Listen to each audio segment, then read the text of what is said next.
Всем привет! Сегодня воскресенье, прекрасная погода, и я решила отправиться на прогулку в музей под открытым небом. Я уже много раз была в этом музее. Прекрасный, чудесный парк для прогулки, где можно посмотреть, как жило эстоноязычное население в более ранние периоды истории.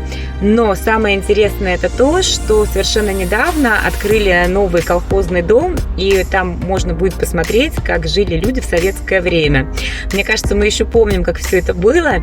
Я вам с удовольствием покажу, напомню. Надеюсь, вам понравится. Музей под открытым небом, или на эстонском Vaba-Õhu музеум, находится в черте Таллина, недалеко от района Какумая, на берегу моря. Входной билет для взрослого стоит 10 евро, детский билет 7 евро, а семейный 20 евро. Как вы могли понять из названия ролика, музей находится под открытым небом, поэтому посещать его лучше поздней весной, летом или в начале осени.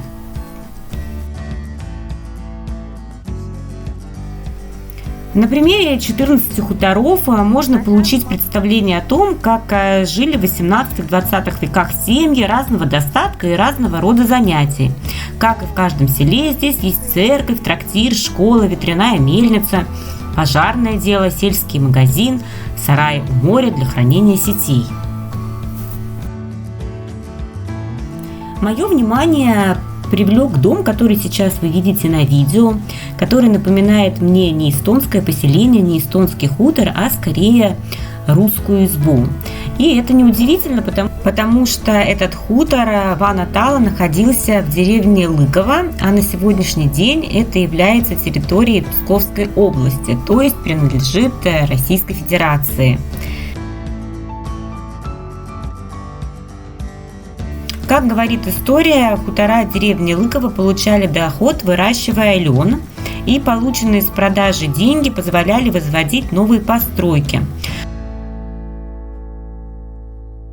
В начале 20 века, по некоторым данным, в деревне проживало 189 человек. В 2012 году в Лыково было менее 10 жителей, из них 3 были сету.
Так как на территории данного парка находится много разных построек, то я предполагаю, что данная прогулка вам, скорее всего, понравится. Кроме того, музей предлагает в аренду велосипеды и прогулочные средства для детей.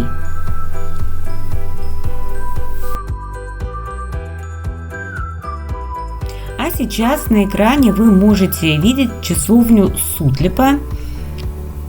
Часовня Сутлипа была построена на территории, где проживали эстонские шведы, и является одной из старейших сохранившихся в Эстонии деревянных построек.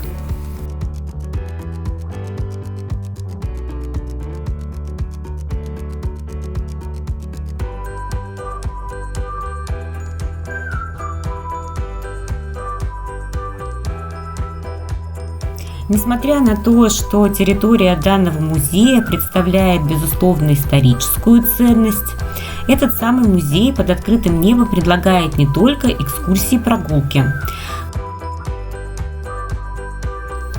При желании можно организовать на территории музея под открытым небом детский день рождения или проводить семинары, свадьбы, рождественские и новогодние праздники.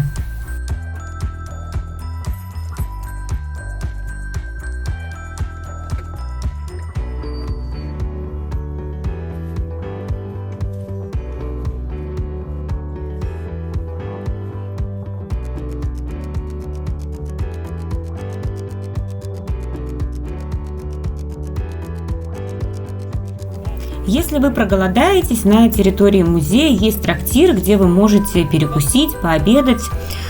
Цена основного блюда стоит 8-10 евро.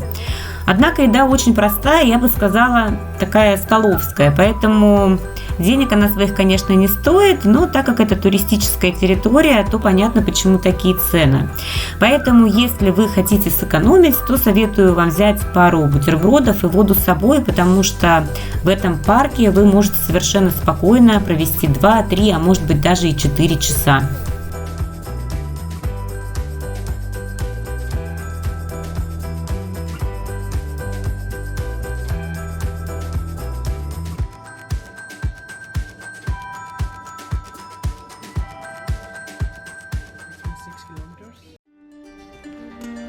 В этом году музей под открытым небом привлек к себе внимание своей новой экспозицией, а именно колхозным домом, который является типичным жильем эстонских колхозов периода 60-70-х годов прошлого века. Однако, я полагаю, подобные постройки можно найти по всей территории бывшего Советского Союза. С помощью 4 трехкомнатных квартир в многоквартирном доме можно получить представление о повседневной жизни сельских жителей 60-х, 70-х, 90-х и 2000-х годов.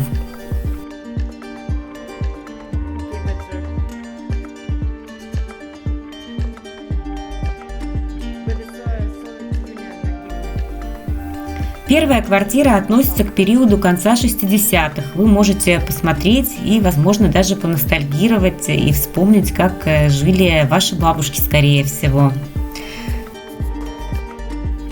Подобный гребешок, как вы сейчас можете видеть на видео, точно был у моей бабушки.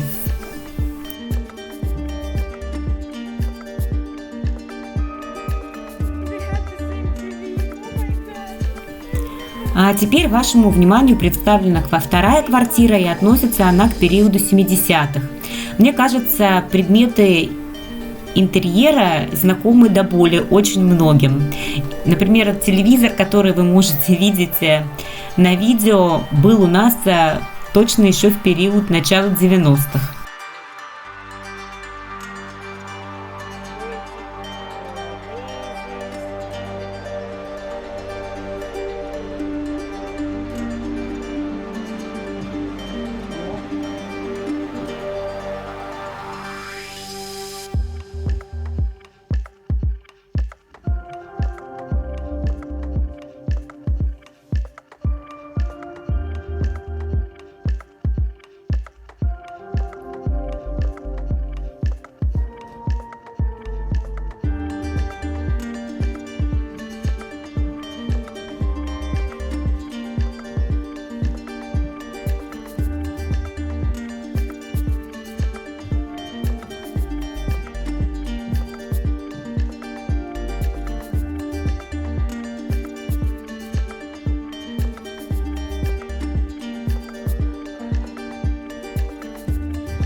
На фоне относительного советского благополучия 60-х, 70-х годов 90-е годы выглядят тотальной разрухой и безнадегой.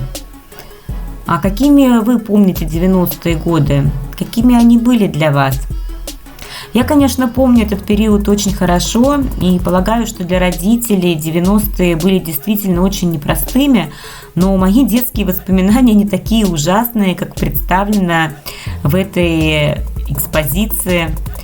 Единственное, чего не хватало, это, конечно, красивых вещей и импортных игрушек.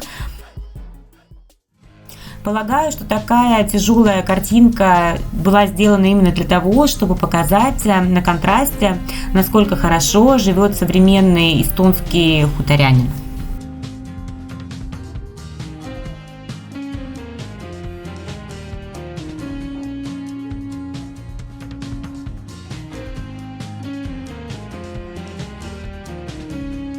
В завершении прогулочного дня на выходе с территории музея вы можете посетить небольшой сувенирный магазин и приобрести памятные сувениры-подарки.